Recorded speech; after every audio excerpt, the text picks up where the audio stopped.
काय शिवसेना पक्ष घेऊन अशीच मनानं फुटली ती का? काय कारण आहे खरं माहिती आहे का तुम्हाला? हा हा हा आता टप्पा बरोबर पडला बघ ईडी म्हणल्या एकनाथ शिंदे साहेबाचा एक जवळचा माणूस जेव्हा ईडीनं ताब्यात घेतला त्यांना तिथून भाजपवाले आता कोण दाब देत होतं काय नवीन सांगायची गरज नाही तुम्हाला. कसं करतो हा टरबूज का खरबूज बघा तुम्ही तिकडे कसं करतो. येतोच आमच्या सोबत पक्ष फोडून का जातोच जालात.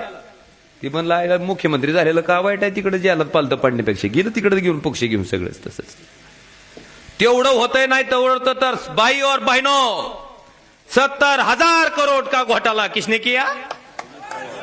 आणि ती अजित पवार 7व्या दिवशी कोणच्या मंत्रिमंडळ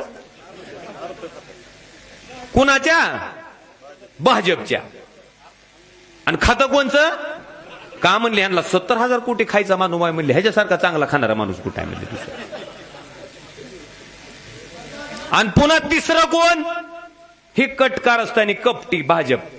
ज्या भाजपनं महाराष्ट्रातलं राजकारण नासून टाकायचं काम केलंय शेतकऱ्याला देशदोडीला लावलंय इथल्या युवकाच्या नोकऱ्या त्या मोदीच्या पायाशी घालायचं काम केलंय. वेदांता फॉक्सकॉन सारखा प्रकल्प असल एअरबस सारखा प्रकल्प असल घालीन लोटांगण वंदीन चरण जाऊ दे गुजरातला.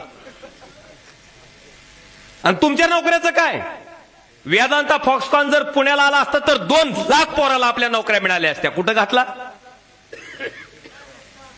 गुजरात ग माय.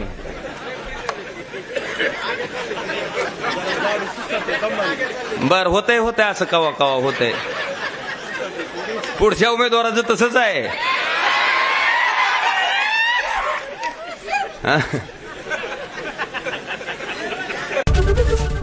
एबीपी माझा उघडा डोळे बघा नीट.